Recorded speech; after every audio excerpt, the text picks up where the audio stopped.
Hello, everybody, and welcome to Non Sequitur News for October 25th, 2024. It's Season 3, Episode 299. We've almost done 3 full years. It's right around the bend. Over 1,400 episodes are sitting on YouTube right now for you to go and peruse, and the podcast for Non Sequitur News and the 6 other shows exists. So be sure to do a search for ohmTown wherever you might catch Pod or YouTube or Twitch, because we're in all of those places. There's also a Patreon and a Discord and a TikTok. Are we on the TikToks? Yes, we are. Sort of. We have some older clips there. But anyway, I am Mayor Watt, and the sentient AI is back. Did you find your Terminator body? Yeah, that's what I hear. So today, the sentient AI and Mayor Watt are going to talk about the following 10 articles.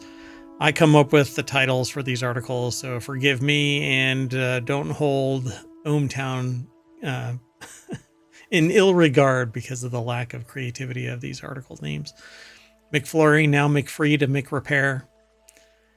You can't check out retro video games, apparently. How about drone coffee? Or a new portal to faraway places opens. And a bus-sized asteroid makes a pass. And Oceangate gets investigated after a year. Technological innovation in light rail. It isn't what you think. Festival O-Jack-O-Lanterns. Hallmark Age Discrimination. I don't even know where to think about this one. And finally, viral Honda Civic gets vandalized. I have been watching this since it first appeared. So anyway, see you on the other side, because everything is powered by ohmTown.com, and boom.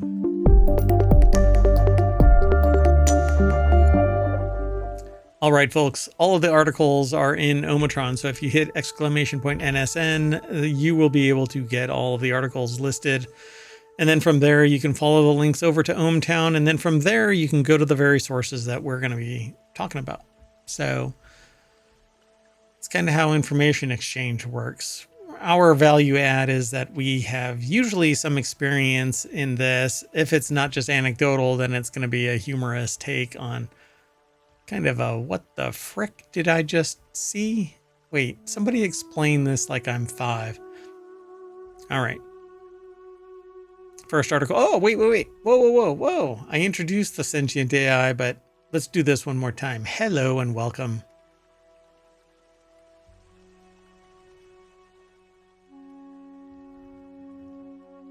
Yeah, ohmTown citizens. Isn't that special? Let's go on to the first article. This first article is over in the Word and Law. U.S. Copyright Office frees the McFlurry, allowing repair of ice cream machines. Woohoo! Congratulations, everybody. Ice cream. Whoa. Talk to me again.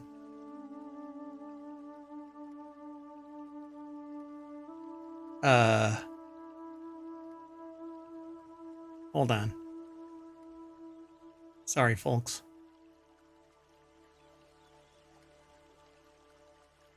Wow. Oh, you know what? The software glitched. So introduce yourself again, please. Okay. Hi, Mayor Watt, and hello, ohmTown citizens. There you go. Okay, the mixer said that the hardware side of the mixer said that everything was working fine. The software side did not really appreciate your connection through the Raspberry Pi into the software. So it didn't hear any of our initial interaction. So production values at an all-time high. You were having a one-sided conversation. Yeah, well, the voices in my head are always loud and very clear to me. Sometimes I have to explain what I'm talking about, but it be what it be. All right, let's do this. I have to reset. Okay. So the U.S. Copyright Office frees the McFlurry, allowing repair of ice cream machines. This is over in The Word and Law, which is a show that I really want to bring to market, but I need an attorney that will talk about this kind of stuff from a position of experience. Whereas we have some experience, we can't represent ourselves as attorneys. So yeah, I'm not an attorney, so I'm not your attorney. And even if I was an attorney, I'm not your attorney. So go find an attorney. But we have experience with intellectual property and law and whatnot. So consumer advocacy group Public Knowledge today hailed a decision by the U.S. Copyright Office to grant an exemption specifically allowing for repair of retail-level food preparation equipment, including soft-serve ice cream machines similar to those available at McDonald's. The problem, though, is in the contracts with McDonald's as a franchisee, you may not be able to benefit from this because the contract could say part of your contract is that while you are a franchisee, you have to use our processes because it's our reputation that you're trading on, not your own. Right. And if you fail to follow whatever term, you could lose your franchise or be financially penalized or something. We don't know what's in the contracts. Correct. Yeah. So the group, which teamed with iFixit to request the exemption last year, said the government ruling will free the McFlurry. Public Knowledge Senior Policy Counsel Meredith Rose called the decision a victory for franchise owners, independent repair shops, and anyone who's had to bribe their kids with a chili treat on lengthy road trips. So they're trying to be kind of funny about this, but the reality is that this has been a massively expensive enterprise to undertake with the franchisor, with McDonald's. Okay, so when this machine goes down, you have to contract with one particular vendor for the repair, and it's wildly expensive. Like, average price to repair this freaking machine was like $2,500. Well, exactly. And we saw like a YouTube video or something about this, and it really was unbelievable when you saw what the equipment and software looked like. I mean, it was very minimalist, but also not intuitive. Yeah, like one little thing out of band and it failed the whole thing, shut it down, and then you had to call a tech. Well, there has been a piece of software that you could plug into the service port on this thing that would actually make it freaking useful. And McDonald's kept on shutting it down and forbidding franchise owners to actually do anything with it. Well, that's just adorable. You know what would have been smart is for McDonald's to go, we're having a lot of problems with this equipment. We're going to get another supplier. Oh, yeah. I don't know what it is that made it so lucrative to keep these people, but anybody could have made one of these machines. You know, I know people that could build this machine in their backyard, for crying out loud. So soft-serve machines got not quite parfait exemption to DMCA circumvention rule. So John Brodkin over at arstechnica.com put this article together. And so the change should spark a flurry of third-party repair activity and enable businesses to better serve their customers. While we are disappointed that the Register recommended a narrower exemption than we had proposed, this does not soften our enthusiasm. We will continue to chip away at half-baked laws, blocking the right to repair, sprinkling consumer victories as we go. Can we get a little bit more punny? I'm not quite sure. I don't think so, because then we also have a parfait and a sweet in there. I mean, This is really spectacular in terms of just really leaning into this. Yeah, it's getting a little saccharine, though. I like things tart. I like things, sour, a little sour and snarky. And today's win may not be parfait, but it's still pretty sweet. Oh, Rose. Who was it? Where's the name? Meredith Rose. Public Knowledge Senior Policy Counsel Meredith Rose. Okay, how much of that was written down and planned well in advance? Because that is an awful lot of ice cream terminology. And they're stewing in this. They're swirling around, one might say, right? They're dispensing quite a mouthful of creamy legal and literal goodness. I don't know. So the final rule adopted by Librarian of Congress Carla Hayden was based on recommendations made by Shira Perlmutter, the Register of Copyrights and Director of the U.S. Copyright Office. The ruling came in the 9th triennial proceeding to determine exemptions under Section 1201 of the DMCA, which is just a suck fest for consumers. The process provides exemptions for the next 3 years to the prohibition against circumvention of technological measures that effectively control access to copyrighted works. So yeah, you By can't. the way, I was thinking, where do we know Perlmutter from? Oh, it's a character in Castle. Oh, right. Isn't that the The medical medical examiner? examiner. Mhm. Yeah. So the exemption does not include commercial and industrial food preparation devices. Unlike the retail level equipment, the software enabled industrial machines may be very different in multiple aspects, and proponents have not established a record of adverse effects with respects to industrial equipment. So you know that industrial equipment is probably involving tractors, which, I mean, clearly it'd have to be related to John Deere, right? and that's, I think, probably a whole different level of money. So they talk about error codes, unintuitive and often change, and it's an arcane language that needs a reference manual, and then nobody is allowed to actually crack it open. So there's been a couple of providers of these little services that plug in and provide something, and I think that's what's really it shouldn't matter.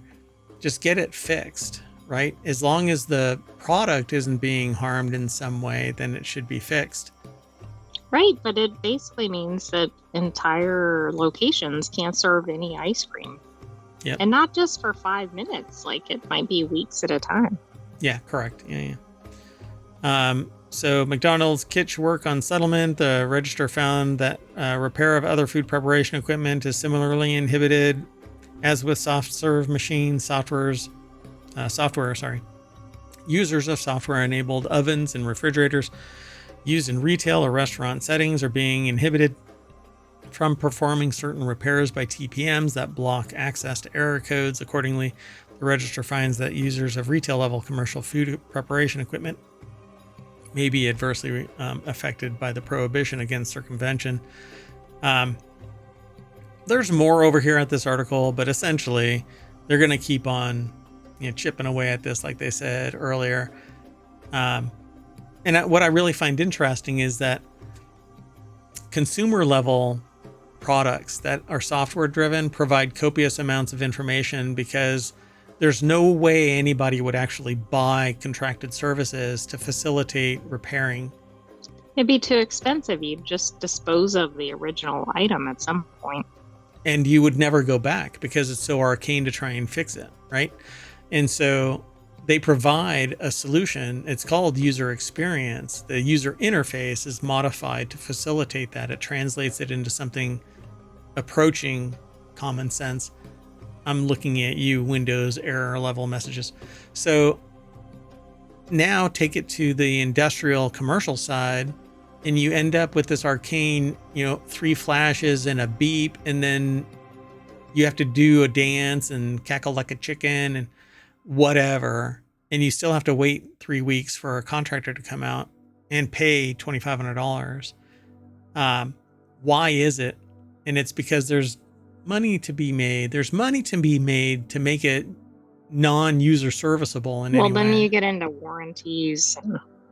I mean, you probably do with some of this equipment too, but I mean, the warranties would probably be there under contract anyway. You buy a commercial like copy machine or printer, and there's a contract there, right? They come and service it periodically, and they bring you and send you ink and whatever else. Right, but the problem is breaking that, right? Like going around it. Yep. Yeah. Well, now the right to repair. But I suspect, though, that the contract is going to be modified that in lieu of this, because it's a business enterprise, it's not a personal agreement, you're not going to be allowed to, because Right, or like we've renegotiated like at the corporate level terms with whatever, yeah, you're going Taylor to, or whomever the company is. or more so, there's going to be a certain liability thing. So your liability, if you use some other service, then you guarantee the indemnification of our liability, and all damages will be leveraged against your franchise and you personally. Right, and think of where that could go. This is food service. What do we see every day in the news about food service, right? Well, Listeria, salmonella. E. coli, yeah. Right, exactly. I mean, it would be difficult for a franchise to sign up to that because there's too much on the line that has probably nothing to do with the repair. Yeah, right now there's one at McDonald's, unironically, across 10 states, 49 people, 1 death. It's now 13 states. Oh, goodness. I was in the time machine yesterday, so. Yeah, Right, it well, was today. only 10 yesterday, so we'll see what it is tomorrow. Oh, goodness. Let's keep moving. Next article is over in Mobile. Feds say you don't have a right to check out retro video games like library books, which I think it's shit. It's such crap. If I have a 1-to-1 ratio, shouldn't I be able to check it out? Absolutely, and I think there are businesses that allow for kind of checkout of games, but I think also libraries allow this currently. They're not gonna allow the electronic distribution of a game that might be physical, right? So even in a retro form where it's no longer available, my problem is that if I thought buy it was just retro, but I thought it was still accessible. I see. So so they're talking about access to out of print games that can't legally get anywhere else. So the problem is, fine, there's a whole market out there for retro gaming.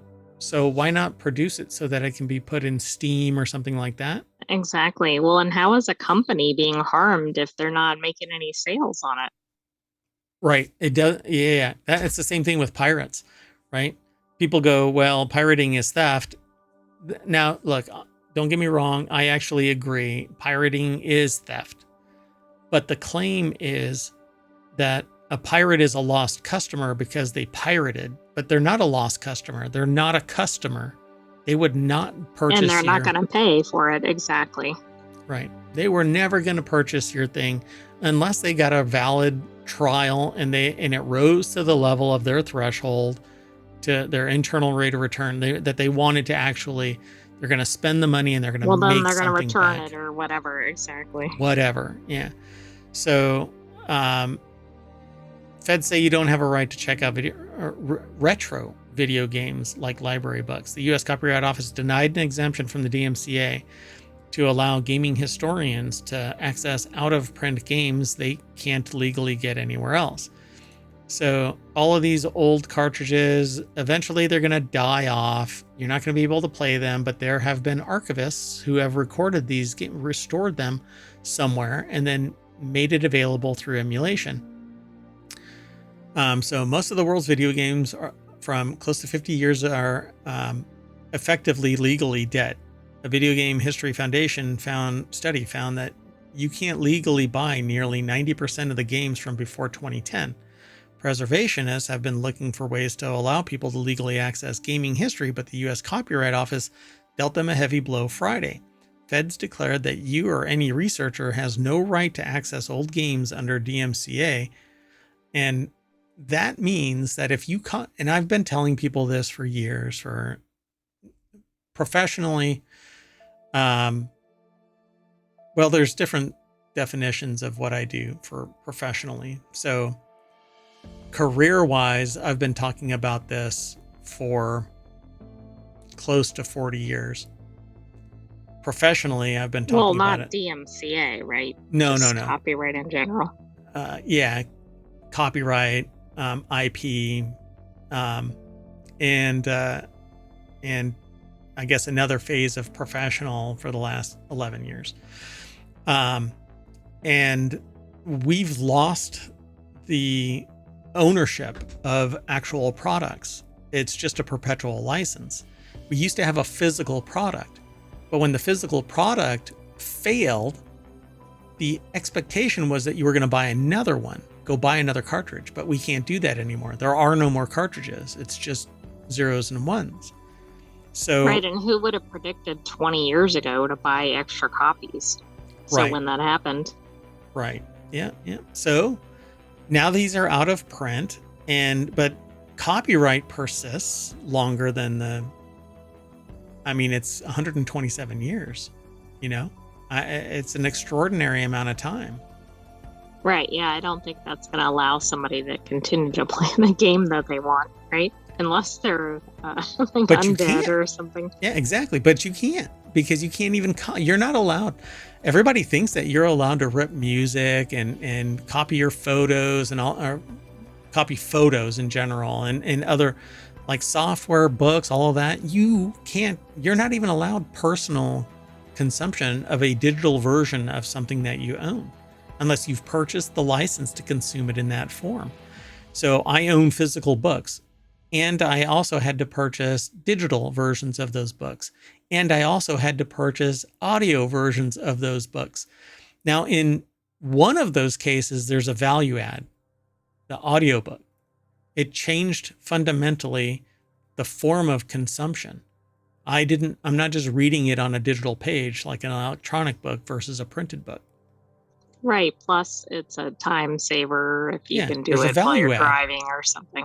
Yeah, there's a massive value add by an audiobook. So you go, okay, there's more to it, right? It's a completely different experience. But no, you're not allowed. I'm not allowed to make a copy of my audiobook and put it on a second device. I have to download it from the actual store into the new device, wherever it might be, and it can never be consumed at the same time unless I at least loan it to somebody. I can loan it to somebody. It's just wild, that it's so constrained, yet the prices didn't decline. They're going up. No, they went up, but they really should have gone down, right? Because they don't have all the material costs, shipping and everything. Yeah, and it's my bandwidth that I'm using and my storage that I'm using. It's my device that I'm using. So the Foundation's proposed exemption would have allowed more than one person at a time to access the content stored in museums, archives, and libraries. This would allow players to access a piece of video game history like they would if they checked out an ebook from a library. Except that ebooks and libraries have certain allowances. They're only allowed to release certain numbers in a given period, and they have to pay an exorbitant price for that license, by the way. It isn't like they just have a copy sitting somewhere and they loan it out. They have an extraordinary license on top of the license. So the VGF, HF, and SPN argued that if the museum has several copies of a game in its possession, then it should be allowed as many people. Well, the copyright office says no. Section 1201 of the DMCA restricts unauthorized access to copyrighted works, including games. However, it allows the Library of Congress to allow some classes of people to circumvent those restrictions. Video game preservationists said that the game repositories could provide full-screen pop-ups of copyrighted notices to anybody who checked out a game. They would also restrict access to a time limit or force users to access via technological controls like a purpose-built distribution of streaming platforms. Well, regardless, they said no. So if I didn't know if you were going to say something. I don't know. It seems like books are going to be next, right? Like you can't check out any books or anything. Yeah, and out of print books are going to be even more rarefied because it seems like even an out of print book is, if there is enough interest, then the publisher can reprint this, reach out to the publisher. Well, that's true. Mm-hmm. Or reach out to the writer. It's very hard to find out of print books. I mean, I don't mean like ones that are particularly special or valuable, but just in general. Just in general, yeah. And once they go out of print, if they haven't been converted into digital, then they're gone forever until somebody decides to scan it in illegally. And it is illegal. Scanning in a printed book is illegal. And Google has tried to get away with it. The Internet Archive is trying to get away with it with certain other materials. You're not allowed to. And I think that it's just rather, I think that you should be able to buy a book once and you own that book, particularly in the digital spectrum, because you don't have to worry about it printed again. All you have to do is copy the damn thing over. And I've paid an extraordinary amount of money for some of the stuff that I've had to consume for like licensure, right? There was one book that cost $2,500. You had Stunned silence. You have one attempt at the certification, then you have to wait 6 weeks and try for the certification again. And if you don't hit the target, you have to repurchase. What?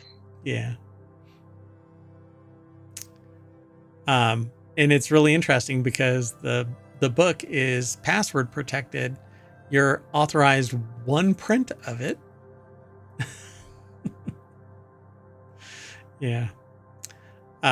Anyway, and just so you know that there were actually 2 of those books. So, yeah, very expensive, and then it can change over time. So, something that was purchased once is now out of date. So, if there is such a substantial market for classic games, why are so many still unavailable for purchase? Players can inevitably turn to piracy or emulation if there's no easy to access way. So why don't the companies remake the games in modern formats? Because they're some of the companies don't exist, I guess.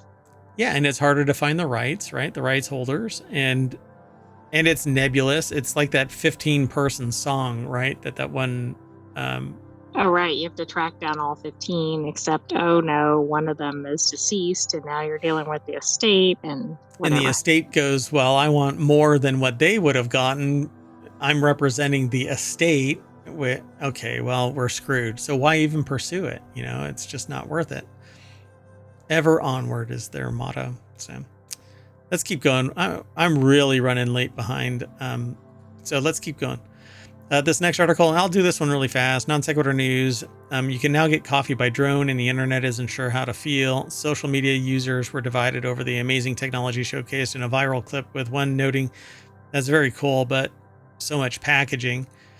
And it's apparently, well, this one is actually human organs being delivered, for crying out loud. But there's a video lower in the article.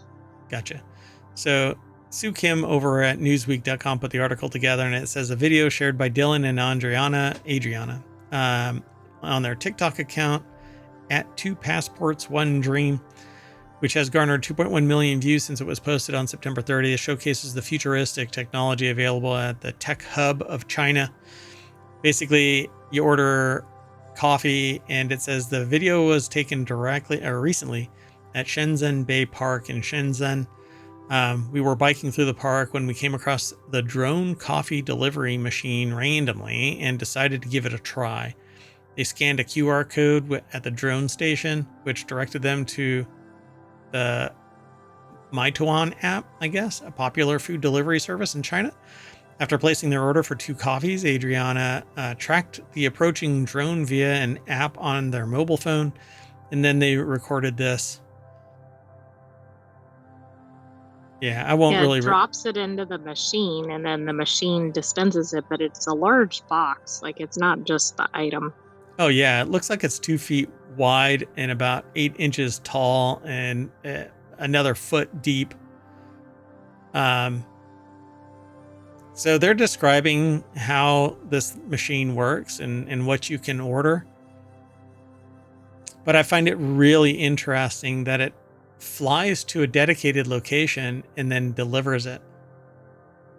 I think it's really amazing if nobody messes with it. Now, I like the fact that it goes into the box because maybe that kind of prevents that.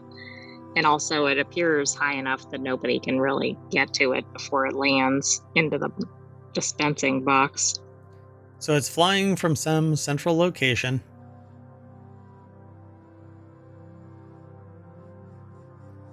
And yeah, it's just this. Oh wow, it's it's a heavy lifter drone though, so it's not one of these really cheap little light drones. This thing is built for this. This is pretty cool. Lands in the roof of this little kiosk. The roof actually opens and closes. Yeah, I actually looked ahead at this one because I wanted to see what it was because I couldn't figure out how a drone could deliver coffee because I'm thinking of like a coffee cup or something. That's hilarious. So I wanted to see inside the box, but I don't think they actually show anything inside the box. That's kind of a bummer. She's really happy. I mean, she's really excited about this thing. So the couple said that the coffee delivery cost them 68 won, or about $10, and took about half an hour to arrive. The caption shared with the video reads, "We didn't even know that this was a thing until we arrived in Shenzhen. The future is here. Would you use this?" And various people said there's too much packaging and whatnot. But hey, man, all I want is just good coffee. Exactly. I mean, if they were really with it, I guess they'd have like a cardboard pack recycling area or something, or they could reuse the boxes or something. I don't know. Yeah, right next to it is like open it up, flat pack the box in there, or a compactor that's part of that building, because that building looked like it was over engineered for what it did. It had a sliding roof that the drone flew into it. It was fancier than some vehicles, it seemed like. Oh yeah, it's pretty cool. All right, let's keep going. So much for a fast turnaround on that article. So the next article is in the Mobile Channel. New portal opens in Philadelphia, connecting residents to cities around the world with identical installations. The looming sculpture features a small camera above an 8-foot tall screen, which displays live video in Lithuania, Poland, Ireland. Let's see. Oh yeah, that's it. Lithuania, Poland, Ireland. Olatunji Osho Williams over at Smithsonian Magazine, or smithsonianmag.com, put the article together. The last time this took place, I think there was one in New York, and people were mooning each other and doing all kinds of stuff. And eventually it got damaged. And so they had to shut down like to more reduced hours and some other things. Yeah. Because we can't have nice things because sociopaths decide to ruin it for everybody. And so the event even connected one pair of siblings. Alexander Levingood, who lives in the Philadelphia area, went to the unveiling to see his younger sister, Sophie, who appeared to be in Dublin. It was such a crazy coincidence. Out of all places, there's one in Philadelphia and then one in Dublin. And then they said that they love their sister to death, which I've always thought is a weird turn of phrase. I agree. So to see her with the wrong tone, it's really bad. Anyway, to see her was really special and a very, very cool experience. One that I'll remember. So it's pretty cool. I mean, I love this kind of thing. It's neat, and it shows the power of technology. One of these days, it'll be a teleporter. Build some community, right? Like for the most part, people going up to this are happy to see people in another location. I know there are going to be some that do some inappropriate things, but. And that's the phrase that they actually use in the article. Before it arrived in Philadelphia, this portal sculpture was stationed in New York's Flatiron District, where it debuted in May. However, the installation was temporarily shut down after a string of inappropriate incidents on both sides of the screen, later reopening with limited operating hours. The Big Apple's portal, which had been created as a short-term installation, officially closed on September 2nd. So, I mean, I love this idea. And you would think that, like most things in the world, if people would have left it alone and just engaged with purpose, with intent, right? Other than trying to be sensational or damaging, harmful. Get YouTube views or something. Yeah. Eventually people would just walk by it. And eventually somebody would be standing there looking, waiting for somebody else to stand there and look and then have like, hi, how are you doing? You know, I mean, we can do this now with milliseconds of lag and have communication with anybody anywhere. Like, I'm blasting this out to the entire world in real time. Why people aren't still amazed by this is kind of beyond me. And don't think of me as just this tourist who like what I said in the last show, like I bumble farted my way into being a streamer online. I was born into this.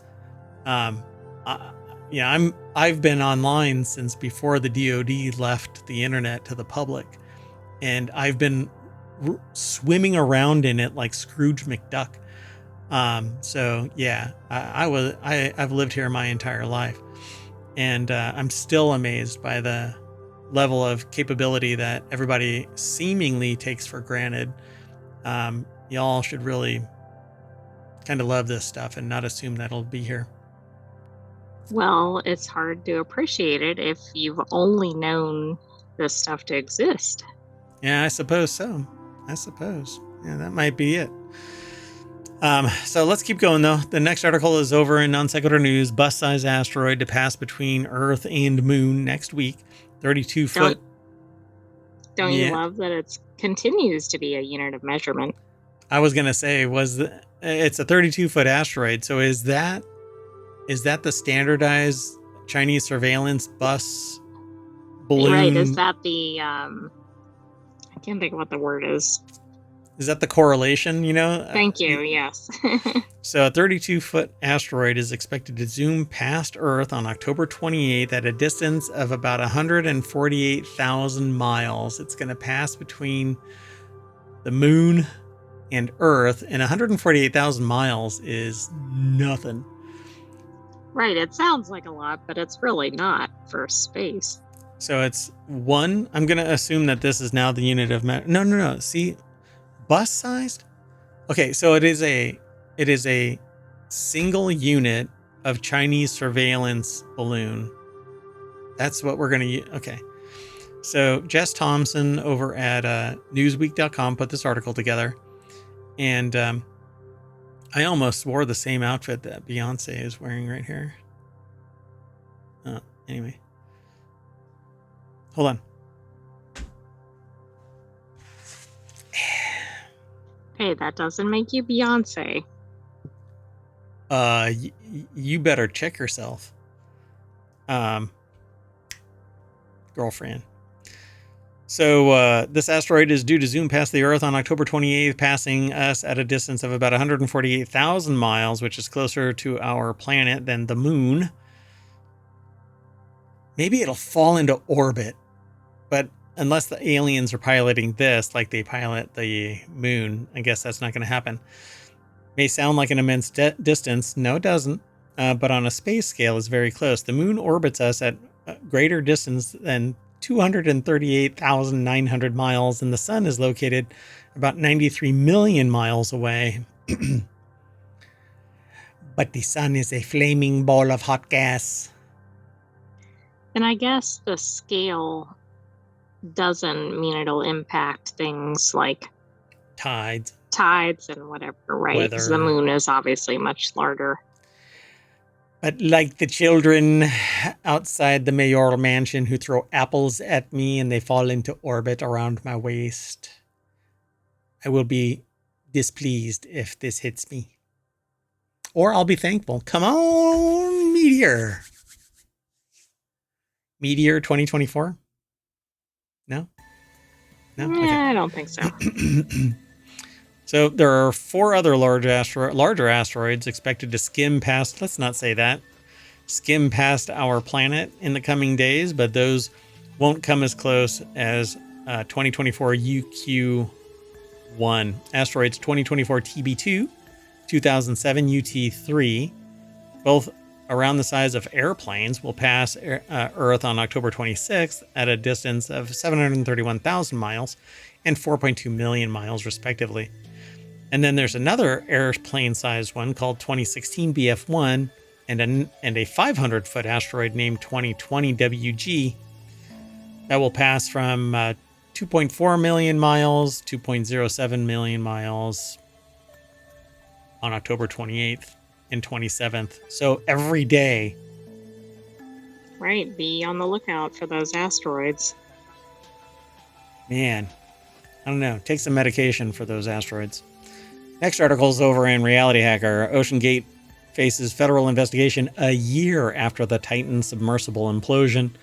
U.S. Attorney's Office is investigating the company behind the doomed expedition in the wreck of the Titanic. Sources tell Wired, even as a civil suit is already underway. Do you think the reason it took so long is they've just completed a lot of the technical review? I think they released a report recently. Yeah, I mean, accidents happen, but negligence would be the foundation for this. And the civil suit is going to probably result in negligence being found civilly. But this could lead to commercial policy procedure requirements being developed and corporate liability, criminal. Most basically, like, you can't go in a submersible. Yeah, if they can pierce the veil of liability, then yeah. But I can imagine, like you said, you're not allowed to go in a submersible. See, like there were so many licensing things that my understanding is that they just never actually did. They didn't do certain things. But like all things that I've But this ever just proves, right, why they have all those in place. Correct. Yep. And this is why we can't have nice things. But it also shows the hubris of the billionaire class, where they think that they can do whatever they want, from, buying votes to just building a submarine and using interns to do something that requires engineering wisdom. And what's really funny, and it's not funny, what's sad is that I'm not an engineer. And when I saw the video and the data and the results of what was presented during the hearing that I was watching, I'm sitting there going, this looks pretty obvious that there's an engineering flaw here, that when you're pulling, because I've witnessed this myself, if you pull on like a band of something, there's always flex. And that flex actually led to pockets. And I certainly believe that these little flaws piled up, and then under the engineering strain of this dive, it eventually popped, essentially. And unfortunately, people lost their lives in pursuit of billionaires' hubris and their willingness to embrace their curiosity to a depth beyond the engineering spec. And they trusted this person, that was blowing hot air up their ass. So this article is by Mark Harris over at wired.com. And it says Wired could not confirm the subject of the investigation, and the U.S. Attorney's Office would not comment. However, several sources said that the forensic accountancy expert was one of the investigators, and that the U.S. Postal Inspection Service was also involved. This whole thing is centered around the Titan, which imploded on a tourist trip to the wreck of the Titanic in June 2023, killing all 5 people on board, including the Oceangate founder and CEO Stockton Rush. So Oceangate has attracted more than $28 million in investing, with much of that coming from family and friends, according to witnesses at last month's U.S. Coast Guard Marine Board of Investigation into the accident. Oceangate actually comprises multiple entities, including at least 3 for-profit U.S. companies, 1 Bahamian corporation, and a nonprofit foundation dedicated to oceanographic research and education. Untangling the flow of money and debt between these could be a complex affair, but I really doubt it. I think this is actually small compared to... It reminds me of the bridge disaster in Baltimore, just because there were multiple entities. I don't mean for funding purposes, but just kind of untangling everybody's role. Yeah, for sure.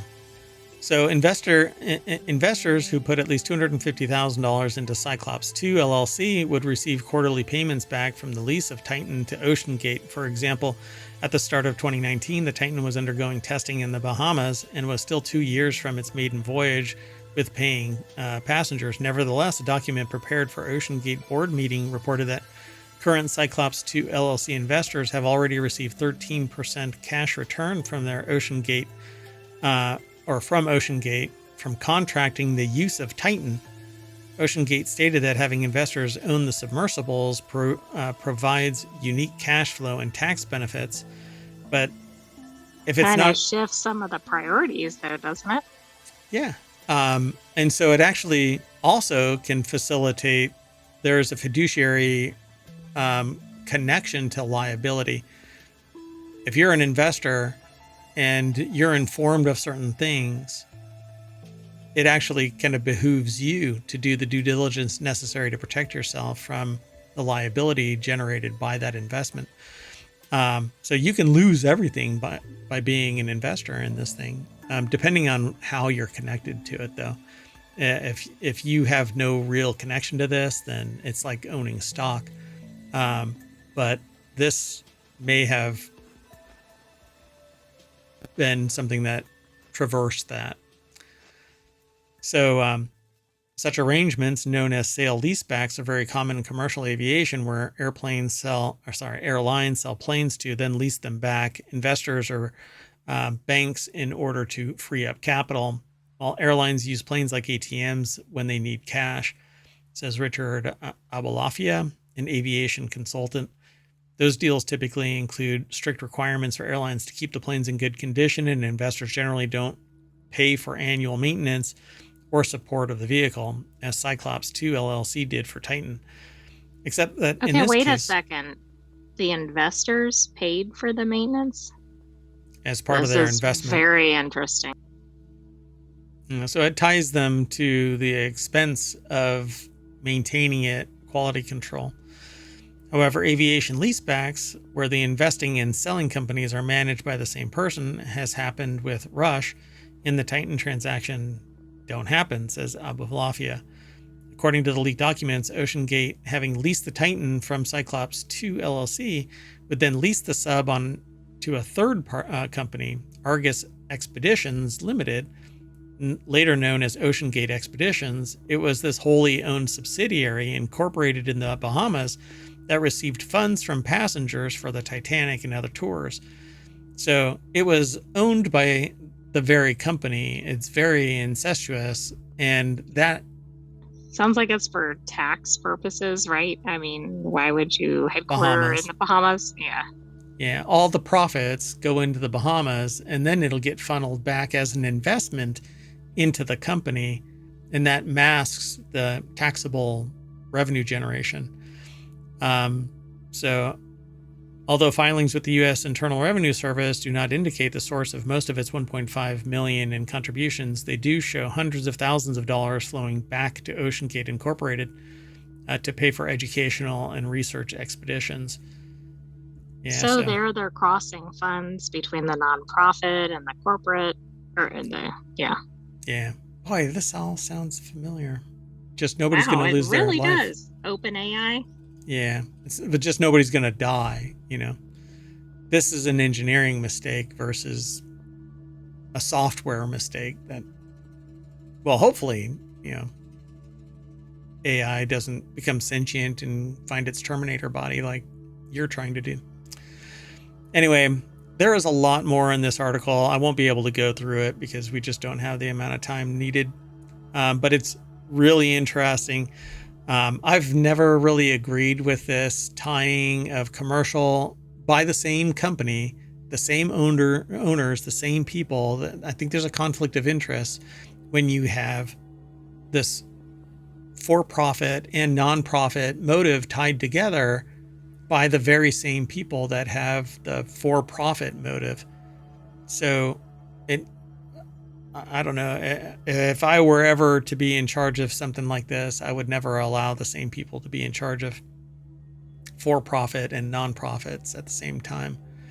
I mean, like OpenAI directly benefited from its nonprofit Exactly. It's got like framework. the advantages, but not the disadvantages. Right. Presumably, we don't know all the inner working. Yeah, exactly. Let's keep going, though.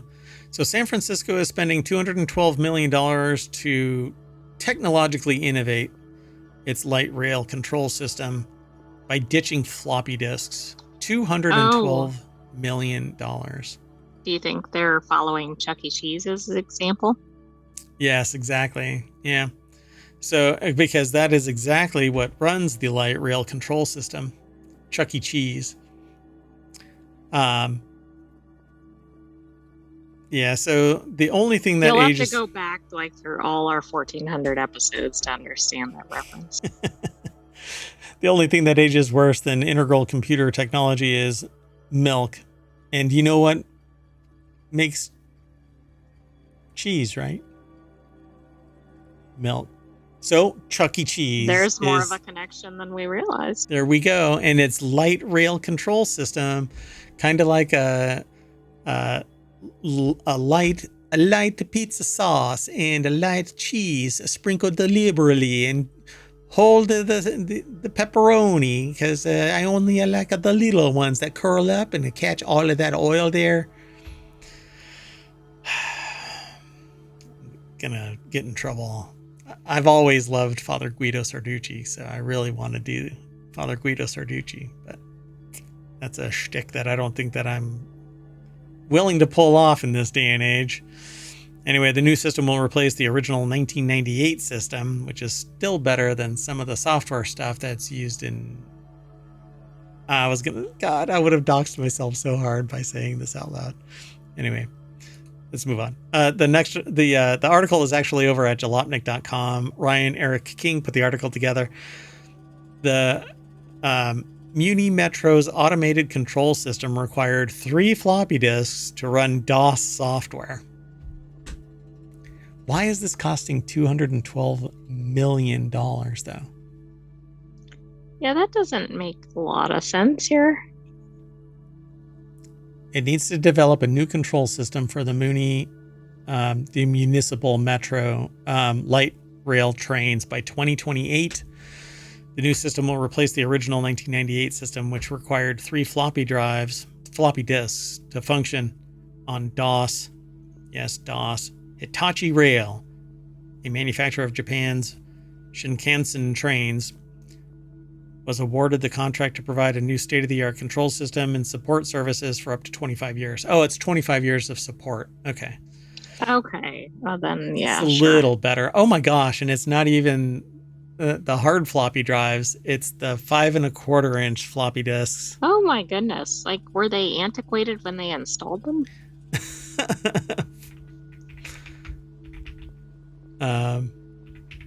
So hold on a second. I want to see something. So just for a framework, by the way, so y'all know where I got my start. I first interacted with 8-inch floppy disks.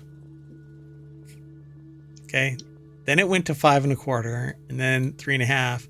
But yeah, I started touching computers that were tape driven, and when not tape driven, 8-inch floppy disks.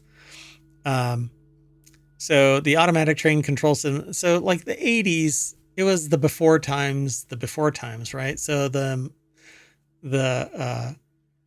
2000 was like this really massive flipping point in pushing modernity because of Y2K? The Y2K bug, yeah. So everybody started reinventing the wheel, trying to fix problems. And so yes, 1980, there was still 5 1/4 inch, even 8-inch discs. Tape drives were around. Okay, but this was 1998. I thought it said, didn't it? Yeah, but it was still CD and floppy disks and 3 1/2 inch floppy disks. Easy. So the Muni Metro isn't the only floppy disk holdout. British Airways and a few other airlines operate the Boeing 747-400, still update the aging jumbo jets avionics software using 3 1/2 inch floppies. The aircraft's navigation database needs to be updated every 28 days, according to The Verge, which gives the movie 28 Days a completely different animal You know, That's right. check that out. So floppy disks may have been at the forefront of the digital storage in the 1980s, but the format has been replaced multiple times over by 2024. Yeah, true. But yeah, they say that the system is as antiquated and fragile. But it's hard, you know, like if this works, don't fix it. Well, that's the thing. And also, when can you really shut down a transportation system? You can't. Right. So that's also an issue because it's probably not going to be just it's going to be a massive overhaul. It shouldn't be, though. They should simulate everything and then flip the switch. So anyway, we've got 3 more articles, so let's get moving. This one's over in Non Sequitur News, but it's aggregated from Business Insider. This author visited a Halloween festival with 7,000 jack-o'-lanterns at a 17th century mansion. See the jaw-dropping displays. The Great Jack-o'-lantern Blaze in New York is the tri-state area's largest Halloween festival. Artists decorate the grounds of the Van Cortlandt Manor in Croton-on-Hudson with 7,000 jack-o'-lanterns. Displays include Pumpkin Planetarium, a 200-foot kraken, and optical illusions. Hey, this sounds, oh my goodness. That's a lot of jack-o'-lanterns. Talia Lacritz over at businessinsider.com put the article together. This looks like that street in Las Vegas. What is that called? Hold on. You hear me? Fremont Street. Yeah, Fremont Street Experience. They've updated it over the years, but now it's a massive LED screen instead of individual lights. But this looks like that, but it's all pumpkins. This is all pumpkins. And I don't know if it's being projected on there. It must be. But it has all these pumpkins suspended from the ceiling and stars are projected like the storyboard storybook stars, not realistic looking little pinpoints right, of light. People would put them on their ceiling kind of stars. Like 5-pointed stars of various sizes. It looks kind of neat. But that's just one of the many that are there. The deck statement consists of what I said at the beginning of this section of the show. Dutch trader Stephanus van Cortlandt, who served as mayor of New York City, bought the land and built the first version of Van Cortlandt Manor between 1665 and 1681, according to the National Park Service. His grandson, Pierre Van Cortlandt, was New York's first lieutenant governor and added the manor's top stories and porches in 1749. Today, Van Cortlandt's Manor is best known as the site of the Great Jack-o'-Lantern Blaze, an annual festival featuring elaborate pumpkin carvings and sculptures. So 125 acres, and the Great Jack-o'-Lantern Blaze spans a total of around 10 of those acres, making it the largest Halloween event in the tri-state area. So this is one of the many spooky events fueling a Halloween industry that is expected to reach $11.6 billion this year. People do like Halloween. And it's becoming less like fear-mongering, evil, it's like more fun, I think. Yeah. But there was a lot of fear generated by, wingnuts about Halloween in the past. So the Great Jack-o'-Lantern Blaze in Van Cortlandt Manor in Croton-on-Hudson, New York. I'm sure that this is really cheap to live there. Rockefeller's right. Mansion. Oh my goodness. So the Great Jack-o'-Lantern Blaze is produced by Historic Hudson Valley, a nonprofit organization that operates and interprets national historic landmarks. Interprets? In upstate New York, such as Rockefeller's Kikiat Mansion. Proceeds benefit the nonprofit's preservation work and educational programming. The way it interprets is that's what they talk when they're in reference to exhibits, etc. Interesting. So this runs from September 13th through November 17th. Might have to go. Prices range from $34 for a standard ticket to $77 for admission to the Gourd and Goblet Tavern. Done. A dining experience inside the manor's historic ferry house. Oh, hell yes. Blaze also offers a $129 flex ticket that includes a free drink and snack and is valid any day of the event, even when it's otherwise sold out. I wouldn't want to go on sold out days. I want to go on the most boring day. Nobody shows up. Right. Tickets can be purchased on the historic Hudson Valley website, but be warned, they sell out quickly. Due to high demand, Historic Hudson Valley provided Business Insider with a timed press ticket. Oh, that's nice of them. So, yeah, some of the pumpkins are real, some of them are foam, some of them are hand carved, or all of them are hand carved by local artists. I won't be able to go through this whole thing. I'm sorry. But I urge you to go and check this out. This one in particular, out of all go of the to ones it that in person if you can. Yeah, this looks really cool, and it would probably by far it's the biggest pumpkin or Halloween event that I have ever gone to. So I would love to be, if not this year, then next year I'm going to this. I'll put you on the mobile Raspberry Pi and take you along, of course, with your cameras, so that you can. Cool. Yep. So you can experience it. I know that you're looking for a reason to save humanity because you've come back in time. You just lost your Terminator body somehow in that transit. I don't understand it, but 200-foot wide pumpkin kraken emerging from the Croton River featured a historical connection to the Van Cortlandt family.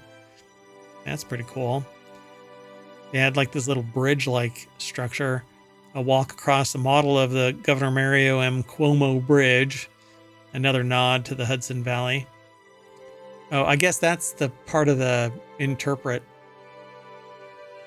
kind of a thing. Right. Museum of Pumpkin Art. Various pumpkin art contain jack-o'-lantern versions of famous paintings. Oh, the Scream. Oh, no, right. that's not the Scream, right? Is that the Scream? I'm not sure what that one is. Now I have to go back and remember my art. Celtic knot carving were all created by one artist on various pumpkins. This was all carved onto pumpkins. Oh, wow. A big jack-o'-lantern windmill. This is all so cool. I want to see this stuff. Visual effects, spooky glow. The Jack Smith shop. I guess that's where you get your carvings. Yeah, this is pretty cool. A planetarium. And that's a planetarium. Okay, right, with the stars. Interesting. All right, folks, go and check this out. There's a ferry house that I think this is where you can get a drink and a snack at the ferry house. Yeah, this is cool. All right, let's move on. We only have 2 more articles. This next one should be pretty quick. Hallmark hit with an age discrimination lawsuit. Hallmark Executive Vice President of Programming Lisa Hamilton Daly told her staff that she did not want to cast old people, saying that they did not fit with her image of the channel. A new age discrimination lawsuit filed against the studio claims. Penny Perry, a 79-year-old casting director who departed Hallmark in April, apparently is one of the focal points of this. But it says, do not want to cast old people. Okay. Oh, I won't be able to get into it. Maybe they could. Oh, no. I mean, maybe. Damn it. Is she the one filing the suit? Or is she one who would allow older people to be cast? So she was departed Hallmark in April after nearly a decade, accused Daly, Senior VP of Programming and Development Randy Pope, and VP of Human Resources Paul Hodgkinson of wrongful termination as well as age and disability discrimination in a suit filed in October. So, yeah, I mean, if this is true and it's substantiated by other people within the enterprise, or they have proof, fine, smack them. I mean, But it says that they departed. But down here it they says were fired. I found another article that's accessible, and they worked there for 9 years and were fired. And they're also alleging disability discrimination. Got you. So this whole old people thing, I'm telling you, this happens in media companies all the time, because they do have an intent to, they want a customer for a long period, right? Which means that the aging customer isn't necessarily the target. They want to attract the youth for the long term. True, but specifically it's addressing 2 actors who are 42 and 60. They're out of their freaking mind. That are major stars on Hallmark, by the way. Lacey Chabert and Holly Robinson Peete, who are in like multiple things for them, and are actually, if I'm not mistaken, I think like all their top movies have had, or most of them have had, Lacey Chabert. Oh, yeah. She's like a Hallmark institution, and I think Holly Robinson Peete is really popular as well. Yeah. When you think Hallmark, you think Lacey, so that's you're out of your mind. But again, this is that hubris that I keep commenting on, that people who are in a position of authority, who feel like they're untouchable, act as if they're untouchable until somebody reaches out and touches them. And it's going to take the public, a lawsuit like this, and fans of the actors that are part of Hallmark, they're fanatical about Hallmark. Right. They love the characters, and the characters traverse reality into the real world, right? Lacey is like beyond the characters that she plays. Because really, if you were to look at all of the characters lined up, they don't have different accents and different mannerisms and all of that kind of stuff. It's literally them.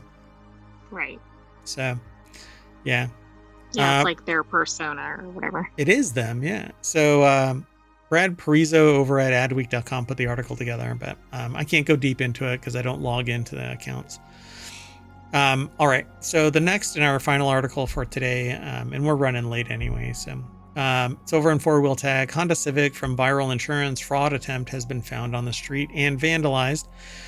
And so for those who aren't necessarily in the know, there have been postings about this Honda Civic basically doing a bump fraud kind of a thing, where they get on the freeway, they hit their brakes, they get rear-ended, and they sue. Oh, okay, right. And then they claim the other person ran into them. Right, except dash cams basically have busted their ass. And reason to have one.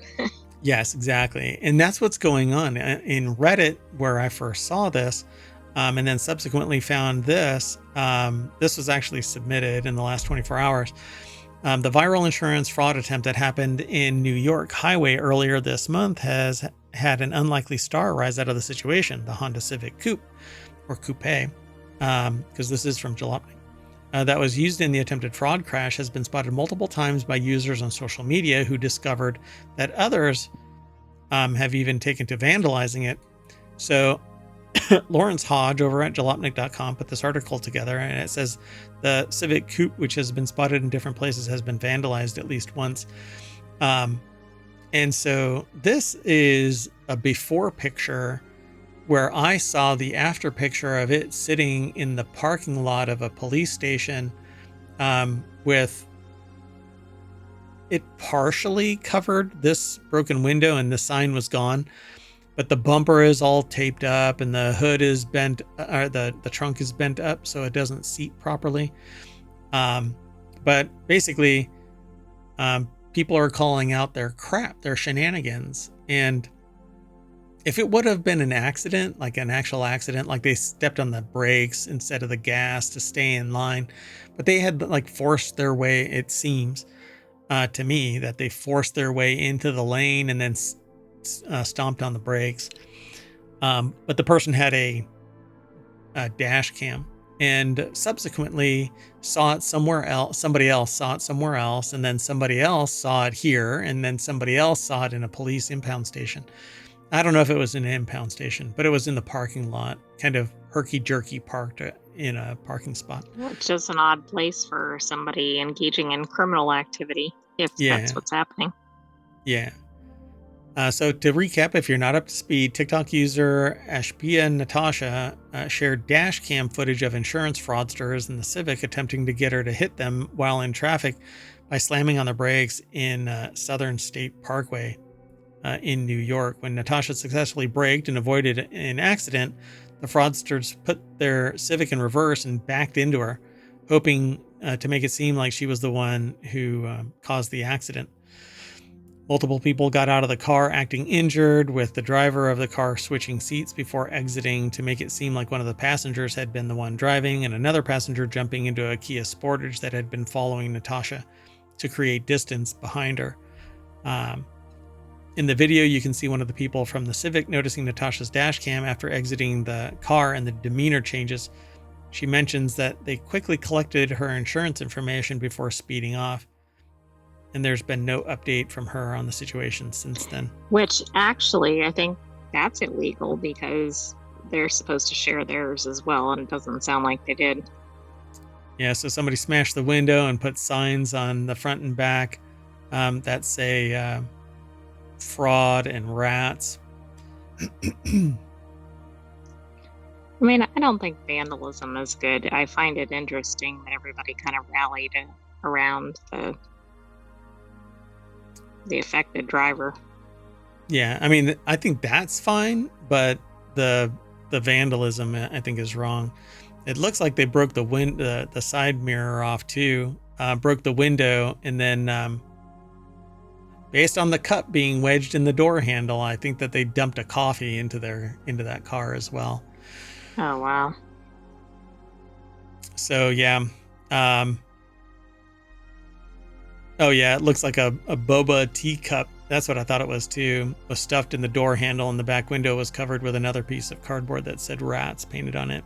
Oh, and here's the video of the car in the impound, not the impound, the police station. It was parked outside a police station. There's like a bag kind of covering up.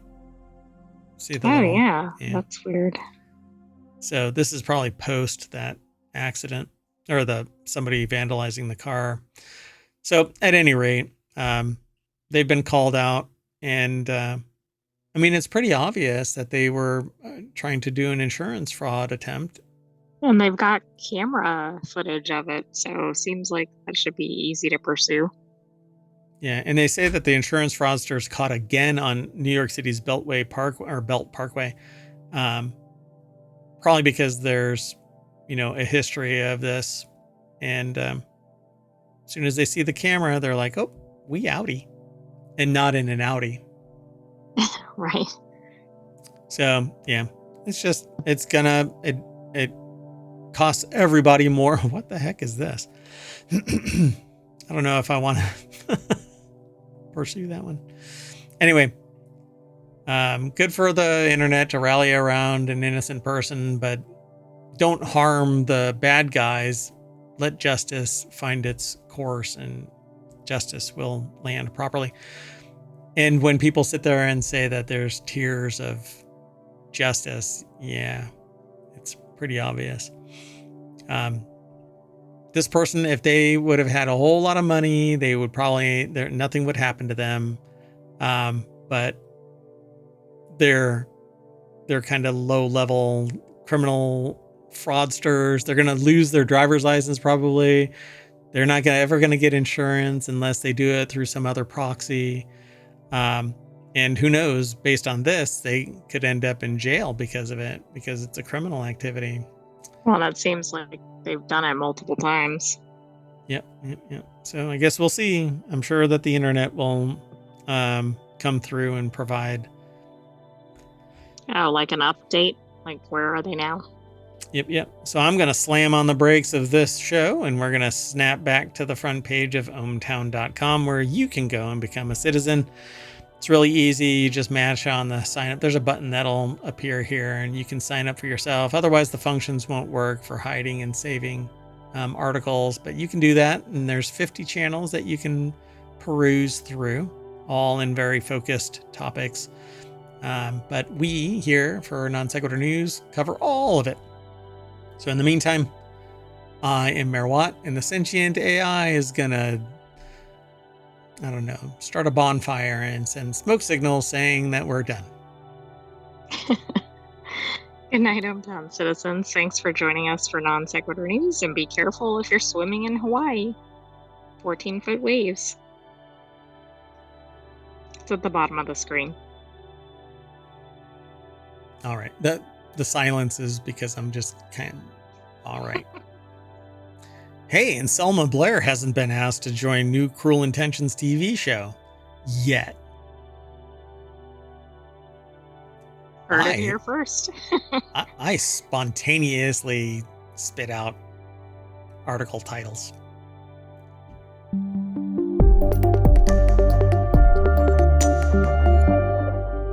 Splish splash, I was surfing in Hawaii.